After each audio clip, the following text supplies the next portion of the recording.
everybody. We got a best of today. As you know, that means it's a great one. Singer, songwriter, guitarist John Mayer is my guest. Now, we recorded this back in January of 2020 in Mexico with Dead Company. John had started playing with them in 2015, and John and I discussed his approach to being the lead guitarist for the Grateful Dead when you are, of course, stepping into the shoes of an icon, Jerry Garcia, who passed in 1995. Jerry and I were friends. Tom Davis and I were huge Deadheads. I still am. And when they came to play on SNL in 1978, we made sure that they got to know us and we got to know them. And actually, Tom and I opened for them a couple of times in 1980. And if you want to go to YouTube, you can find Franken and Davis opening for the Grateful Dead at Radio City Music Hall. It's about 8 minutes. And I can tell you, I think it's pretty funny. Now, in this podcast, John and I talk about his approach to playing with Dead Company. And one of the things you may know is that Jerry wrote a lot of the Dead catalog.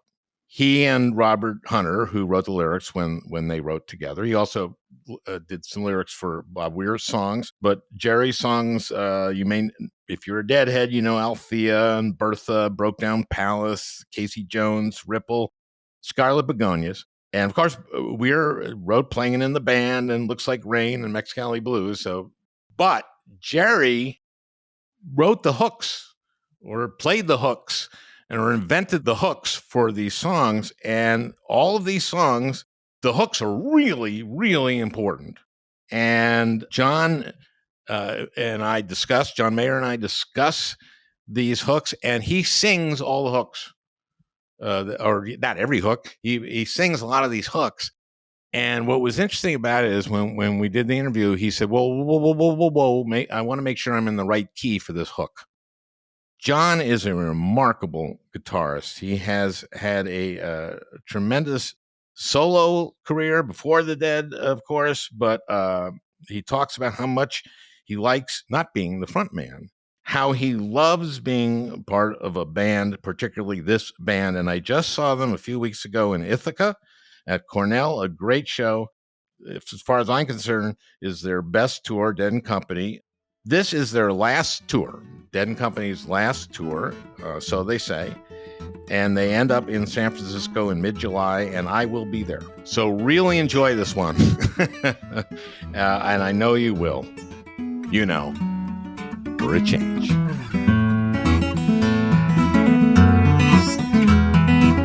I met you at Fare Thee Well. That's the first time I set eyes on John Mayer. And it's the first time I heard your name. Oh, that's cool. I do not know. I'm a Deadhead. Mm-hmm. As far as music is concerned, I'm a little stuck. Mm-hmm. But, you know, Stones, Clapton, some blues. So there's... Blues where it merges with rock for you. You know, that's what it sounds like you're saying.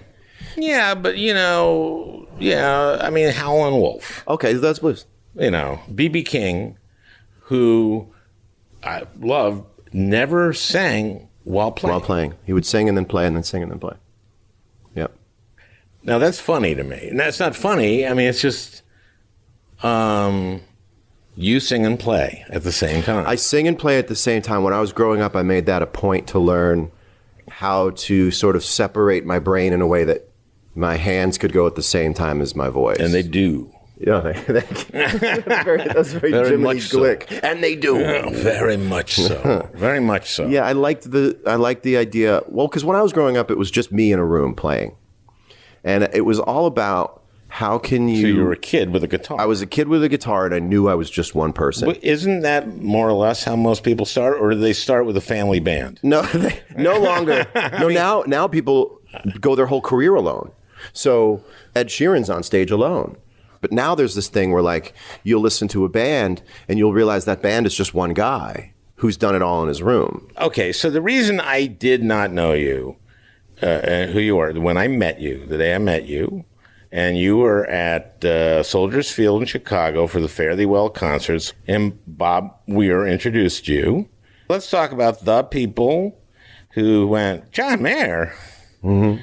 He's like a pop singer. He can't fill in for Jerry. What the fuck is that? So let me ask you, what was the first you listening to the Dead where you went like, holy shit? It was Althea, and it's sort of like well documented. I had some like Neil Young Pandora on or something, and I heard Althea from maybe like Live Without a Net or something.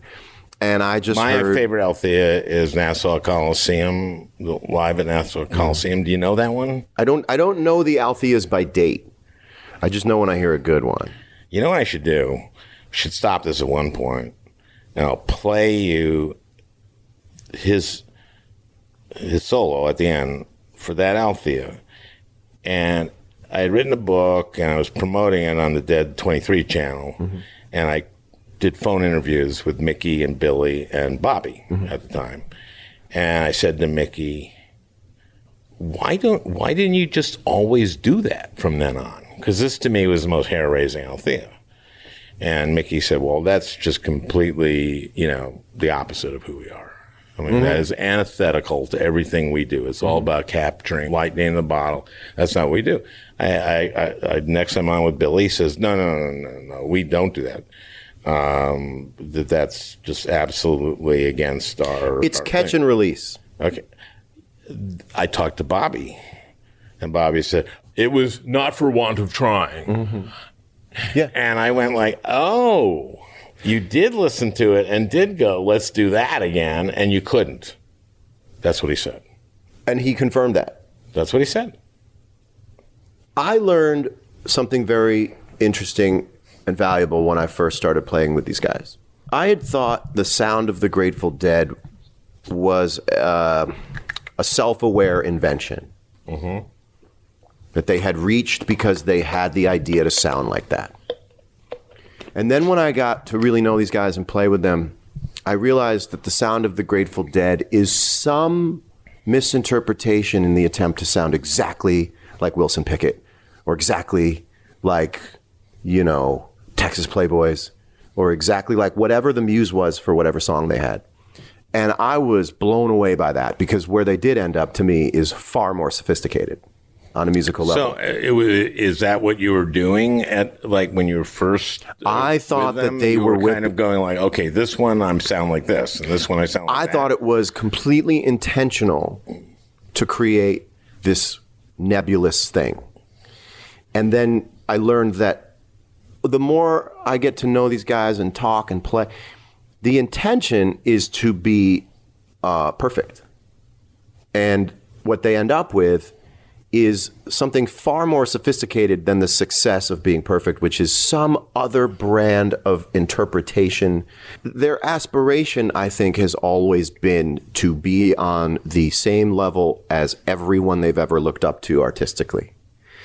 And whatever the magic is that went into these guys misinterpreting, or when they all got together, I'm really calling. Are you laughing because it sounds like I'm pulling a punch? No, it sounds like them to me. It sounds very much like them, but it also sounds funny to me because it does sound like a failure to do something. Well, maybe it is. Maybe it is. Like maybe they went for the moon and they missed and discovered a new planet. And that's how, oh man. Sorry, I work in metaphors, Al. This is how it's going to be. Oh no. But really, I mean, this is okay. In 1973, that would have been something I would have said to somebody. Okay. I think it was an effective metaphor. And I'm the first person to shoot a hole through my own metaphors, and I thought that was effective. I'm standing up for it. You just did. So anyway, I was blown away by that I think they all had in mind this concept, this outline for what they were trying to go for. And then the tide carried them out to some other place. And I think that's why when you go up to Bob sometimes and you go, that was incredible, he has a different take on it because of his intention was last night you did the best wheel I've ever heard. I love the wheel, and I love Jerry's pedal steel in the wheel too.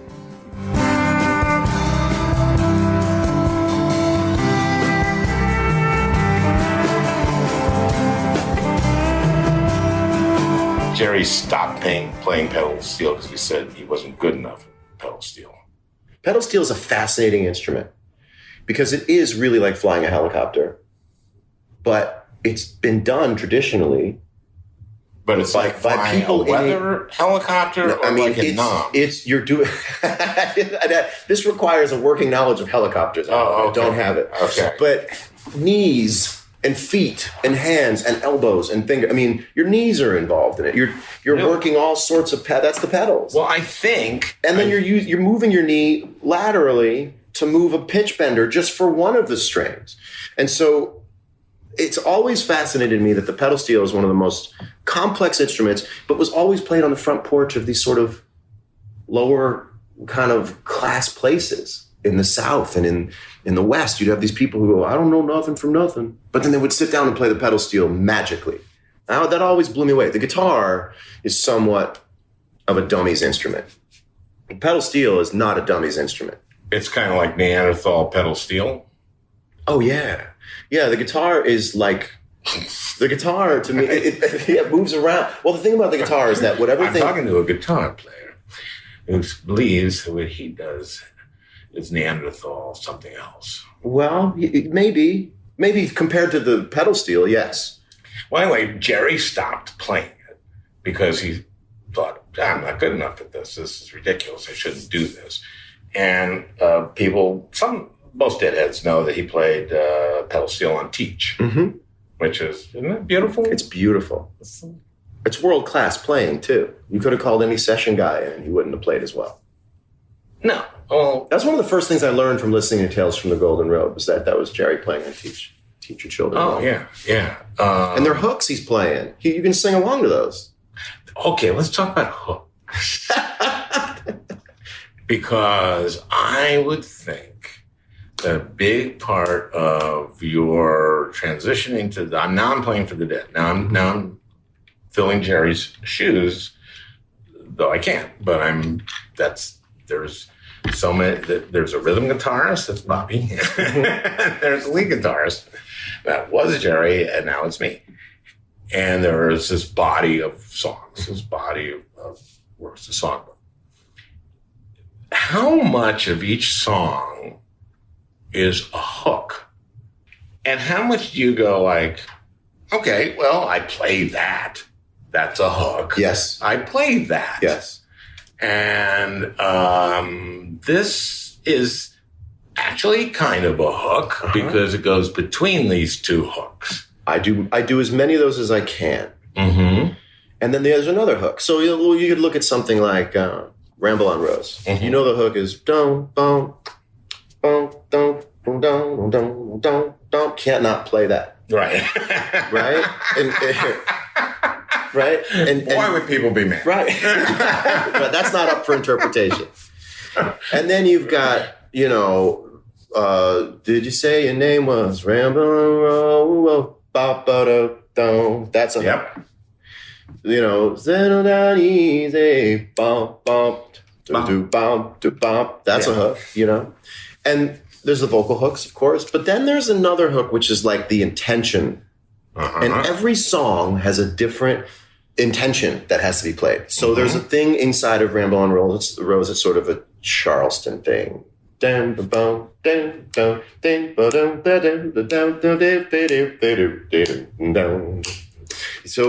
you can't just blow on that song any way you want. You have to play it with that MO. Okay. Hell in a Bucket. The intention of Hell in a Bucket is chaos. I don't even know that I've discussed this with Bob, and I don't know if it annoys him or not that I play like a banshee on Hell in a Bucket. Would it help if I told him? Could you break it to him? Yes. That Hell in a Bucket's always going to be... You know what? I think I'm going to serve a very positive role here this week. Arbitrator? Bobby. Just to let you know, I had a conversation with John. Yeah, so Hell in a Bucket is... You're really going to hell with this song. You're trying to take the solo to so many RPMs that it just makes people crazy. Well, that's a whole different thing. That makes perfect sense. Right? We're going to Hell in a Bucket. You want to talk to him about it? No. And every time I heard Jerry play on it, I went, oh, he's really giving it this chaos on the guitar that I've always tried to put in it now. You can play as much as you want, and you should play as much as you want on Hell in a Bucket because that's the trip. You're kind of holding on for dear life. And then you get into like Standing on the Moon, and you better think about nothing but Jerry being on the moon when you play that song. That's the only thing you better think about when you're thinking. That was gorgeous. And Wheel went into it, and so that was it last night. Okay, in a solo, again, in a solo, you've got to make some. You've thought this through. Yes, I've thought it through enough now that I don't have to think about it all that much. I had to play for several years in this band to finally get to the core of what I wanted to do on the guitar. I noticed. Did you? Well, that's a nasty thing to say. No, it's okay. No, but I actually have noticed a evolution. Yeah, it had to get sweeter. That I enjoy more. Thank you. Thank you. Thank you. It had to get sweeter. But that was a shitty thing. No, it's not a shitty thing to say. Well, it was meant to be. Sorry, you missed the mark. Sorry, I'm so self-effacing. No, but look, this was always to me, and always is going to be, a process in trying to get the right balance so that I can get the right sound out of the guitar, so that I can get the right feeling out, all this stuff. And there's no other way to get to now than to do your best for every show and try to find your space. And I think at the beginning, there was a lot of flapping my wings to stay airborne, like a lot of flapping my wings. And the person I am at home, I've always thought of it like this. Like when I'm home thinking about the guitar, oh my God, I'm the best guitar player in the galaxy. Whatever happens in between the time where you leave your house and you begin to play on stage in front of people, you have your entire reality changed. And what's handed to you is some different kind of, come on, everyone's watching. Let's make them happy. Let's produce for them. Let's make them, and your whole spirit changes. And what you end up doing is, and then you go back and you listen to it, and I'll be in the car and I'll hear what sounds like Dead Company, and I'll go, oh no, I think I remember this one. And I'll hear myself for a second go, and I go, stay there. But I remember that I didn't. So I'll remember everything I played if you play me back the song. I'll know exactly. Now, I don't think that everybody who plays the guitar, and it depends which podcast you're listening to. If you're listening to the one on 23, there are probably a lot of people who play the guitar. I'll bet not even a large plurality of them say, I am the best guitar player in the world. Correct. Well, I don't say that. I thought you were just saying that. I think but no. But I'll tell you what. No one thinks that. Yes, they do. Yes, they do. Okay. When you're home with the guitar in your lap, yes, and you're thinking in terms of music, and you're just connected to it, and there's no outside influence, your heart rate is resting, there are times you feel, and I think every guitar player has felt, I can fly. Something happens when you get to the gig, and there's thousands of bodies in front of you. For some people, hundreds of bodies in front of you. Some people, dozens of bodies in front of you. Time changes. Your whole intentions get whipped around. The wind just moves everything around. And now you're going, where is it? Where's the thing I had? Okay, but I'll bet you there are as many or some or a certain percentage of where it's the opposite. They get in front of that crowd and they can feel the crowd. And they're feeling like, fuck, this is great. It wouldn't happen with this music or this band. Really? Too many crosswinds. There's so much crosswind going on. You have to listen to what each person is playing. Because that's what's happening out in the crowd. Is a sort of ease? Well, they're going like, this is the greatest thing. Yes. Up there, for me, it is a constant low-grade deliberation process. You know what the Grateful Dead is, man? They're just up there. And they are just, feeling it, playing it. And they're just flying. Yeah. And that's how I feel down here. So that's what they must be thinking. On a good day, yes. Okay. Well, that's different than what you're on a great day, yes. I do think that what is great about playing an instrument is when you're alone at home, if you're playing in front of the mirror, you are allowed to say, I just am in love with what I'm doing right now. I just am having such a blast. My ideas are coursing through my veins. And when you get up there and you have 5 other instrumentalists who have had 5 separate days in one day, you've got 6 people coming from 6 different starts to their day, 6 different ideas, 6 different fitful sleeps or not fitful sleep. You get up there and then you also have thousands of people going, come on. You will find that you have to reestablish what it feels like to be a musician up there, and that takes years. Okay, that took me years. What if you're doing a solo gig? What if you're doing? There's already kind of a conversion that's taken place before they've walked in the room. There's like they're already into what you're doing. They're there because they found something you did on a record exciting enough to want to come see. People aren't walking into a Den Company concert the same way. Yeah, but it's a different role for me. I'm a part of it. I'm not it. I have to always just contribute. I'm only ever contributing, and the thing I want to contribute has 0.000% to do with my ego, my image, how I'm thought about, my only. Well, it's amazing. That's the only. It's the only thing I'm thinking about is because getting. If you're doing the other thing, no, and maybe in the first few years you could hear that or something. I had to knock that out of me. Okay, this is Al. This is me. I'm in the studio now.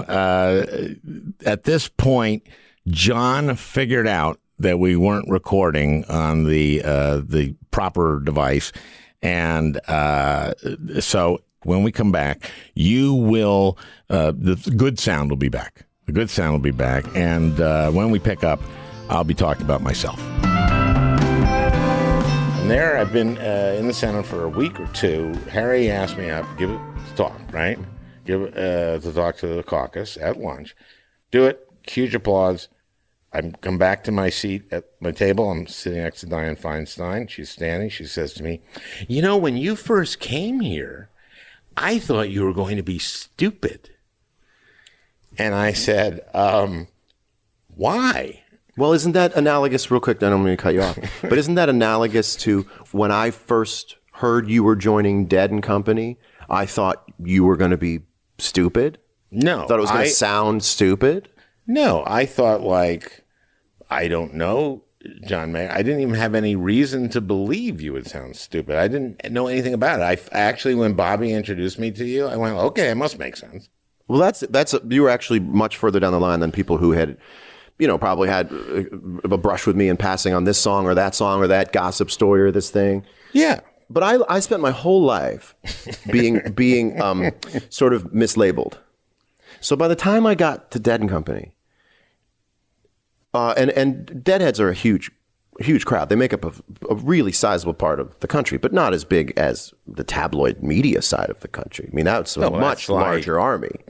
So I had been tempered in the tabloid media kind of doubt. I was just used to that. So by the time I got into the Dead world, I was like, I can take it. I've handled a lot more pressure. And and I also knew I'm very self-aware of the way that people see me and what I've given the world or what I used to give the world to operate with. So I knew that based on what I put out and the attitude that I'd presented to the world sometimes would make people scratch their heads. But I also knew that because we had already started playing together and I started hearing the sound, I was like, okay, nobody can hear this yet because it's not there yet. But I know that. And now, let's go cut to now. This has been 3 years? 5 years. 5 fucking years. Okay, 5 years. It's been 5 years. That's how long. Yeah. Okay. So it's been 5 years. There's none of that now. Is there? Or is there? No, there's none of it now. And I like that. People have moved on to criticizing other elements of it or this or that or goofing on it or making memes. And I look at it like... But I mean, of your playing, just the playing in the Dead. I've read Deadheads, are there Deadheads who go... Oh, yeah. That's what I mean. Yeah, but I look at it more than ever like I'm an athlete playing on a team. And you are allowed to quarterback from wherever you want to quarterback, and you can say, I think his throwing arm's getting weaker, or I think this and that, or I think that injury really... I think he's got no IQ when it comes to this play or that play. So, I mean, I've read things where people have thought that the blues element was too strong. And that's one of the things... I don't believe that every negative comment is hate. No, the blues element is there. But I've heard different comments than Trey. Might but say I think less bluesy. But I right? think that some of the negative comments can be productive, can be constructive, I should say. So when I started seeing, like before the fall tour, I saw one meme that really, I wouldn't say it hurt my feelings, but I went, oh. And it had to do with the idea of me playing stock blues licks over these songs. Yeah. Mm-hmm. And I went, oh, okay. All right. I can adapt. I can adapt to that. I promptly unfollowed the person who had posted the meme because I don't need that with breakfast. I went, okay, I'm unfollowing you, but you're right. And have tried. Oh, you felt they were right. Oh, yeah. Oh, okay. See, I think there's something that's happening lately where everything that's not even negative, but critical is being perceived as hate and being negated before it's ever considered. So what happens is audiences sometimes are right about something and the creator can hear it and now they go, you can't make everyone happy. But I go, hold on, there might be something constructive in there. And you have to be strong enough to look at it and go, yeah, he's right about that. I do sometimes. That sounds too open-minded and productive. the idea that, okay, social media has just gotten so toxic and everything's awful. Every once in a while, someone says something that is very true. But often people. But I can parse it. Ugly. But Al, you can tell in the first 5 words that someone posts whether it should be listened to or not. You felt that it was legitimate to say, okay, he's playing too many standard blues licks, or let me take that back onto the stage and see what I can do with that. Mm-hmm. And I thought the fall tour, and especially the 2 San Francisco shows around New Year's, was for me like the first time I got on stage what I was going for in my head in the car. In terms of that? What I wanted to be as a guitar player. How I wanted to express myself on the guitar. So what point, how many years have you been playing? 4 years of being we finished our 4th year of playing. Beginning our 5th year of playing. And I finally got where I wanted to get on the guitar tonally, intentionally. And now here's the great part about it. I played what I thought were some of my best performances of my life on those 2 San Francisco shows. And then I was back to playing like I didn't want to play last night. And that's... Really? Yeah. The wind was so strong on stage that it was blowing the sound around. Uh-huh. And it was the wind whipping against my skin was creating this kind of frenetic pace of things, even though we're on a beach. And it's gorgeous, but the wind was going against, and I'm like, oh, I'm right back to having to work again to find that place to where it's sweet and musical. Can they do something on maybe a Gore-Tex on the stage? Can they do something? Just going to have to figure out how to play through it and how to.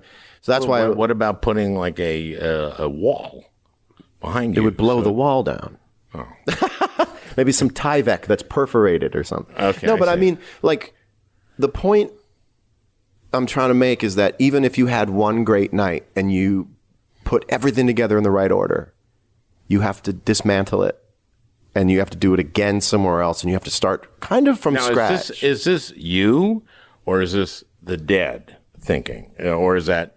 This is me thinking about making sure my contribution is as strong as it can be so that people can get where they want to get with the music. But in other words, is this just you from the beginning, or is it you picked this kind of up from the Dead? I picked it up from the Dead because... Okay, that's what I want. Because this is bigger than me, which I love. It changed my life. That part of it changed my life.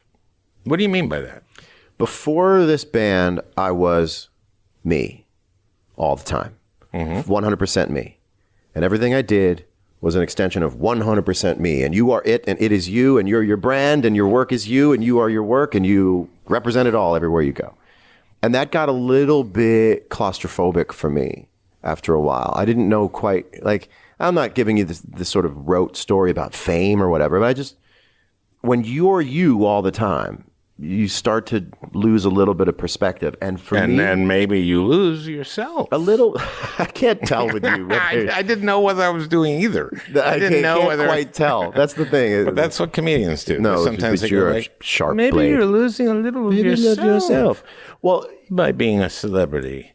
When it's always your party, and you're always the DJ, you don't quite ever get to hang out.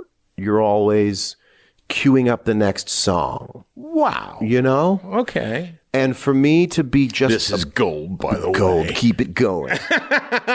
For me to have to wear a laminate, Okay, what's this one? you know, I walk on the stage with a laminate on. Oh, I see. I'm part of, you know, You're part of something as I'm opposed part of to something being the thing. I just have access to the thing. And this is what I say now. I go, I'm not the thing. Well, thanks for making sure that a good 30 minutes of this was on the actual. No, you thing. got it. Even by the way, it wouldn't be dissimilar from a Grateful Dead concert recording where the tape runs out and they have to use audience The tape audience, for somebody that from part. the audience. Have you heard this? Where you'll be listening to a version with a great tape and the tape will have run out and it switches to the audio feed, the audience feed, and then it switches back to the tape. Well, that's feed. what we're doing. That's what we're intentionally doing here. That's what we are. That's what we did. Yep. Wow. All righty. Well, I'm looking forward to it tonight. I think it's going to be fun because I see a 3-show run as 3 chances to get where you're going the right way. And haven't you found that if the second show in a 3-show run is phenomenal, it changes the ultimate read on what all 3 shows were? Don't you feel like on a 3-show run, the verdict is still out on the first show based on how the next 2 shows go? So you'll leave going, those were great shows. Mm-hmm. And you can somehow affect the mindset of the first show with the next 2 shows. That's how I look at it. Like, we can still affect the average of these shows with the next 2 shows. Well, this is how I think about it. If it goes shitty show, great show, good show, I leave thinking pretty good. It averages, doesn't it? If it goes great show, shitty show, I leave going like, that was shitty. That was shit. I know. If it goes... No, you're right. You're absolutely right. Think of it quite the way you do. Well, I look at it like we're going to feed the meter on this larger thing. But I am going to a 3-show run, and I thought the first one was great. How's that? Well, you know, there's how I did and there's how the band did. And I'm always going to react to how I contributed. Mm-hmm. And I thought I could have been just a little bit sweeter. But, you know, these hooks we talked about, they're not my inventions. Mm-hmm. And so they didn't stem from me. And so I always have Sing me all the hooks. Sing me all the hooks. Every hook of every song. Okay, Tennessee Jim.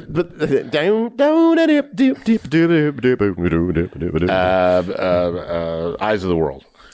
I'm trying to do it in the right key.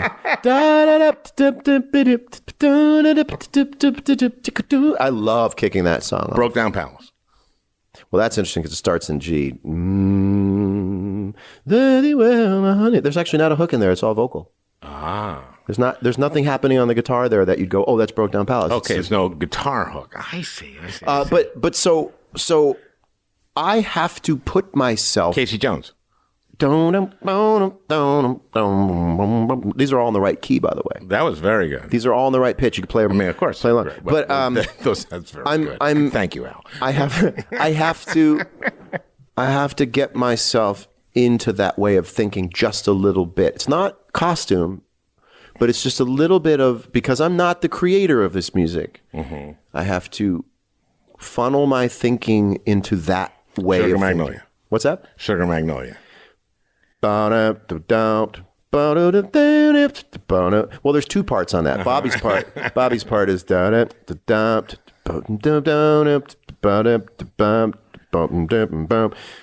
and then it's kind of Jerry doing a pedal steel-ish thing on the guitar. Which is? Well, he's kind of going, you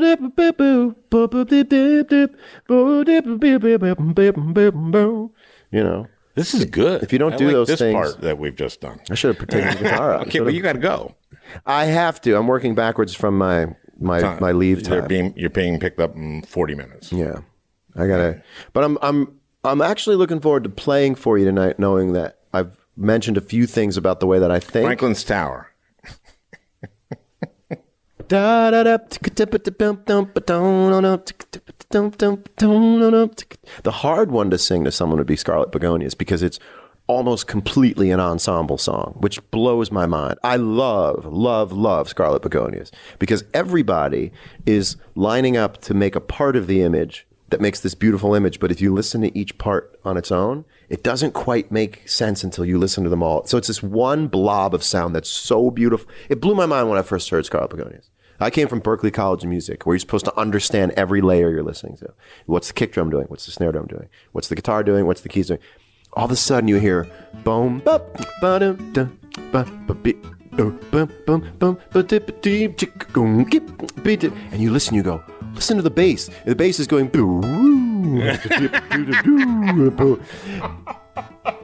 and Bobby's going boom. It's like everybody's taking a different part of the image, but it's not. The outlines aren't around the face. I didn't know what you're saying before. Everybody's. It's that to me blew my mind when I heard Scarlet Begonias. I go, I've never heard a sound like that. If you were to solo through each person's part on Scarlet Begonias, you go, that doesn't make any sense. You put it all together, you're like, holy God, but it's the sound to me of pure happiness. Well, I hope you enjoyed listening. That beautiful music is by Leo Kottke, the great Leo Kottke. I want to thank Peter Ogburn for producing this podcast.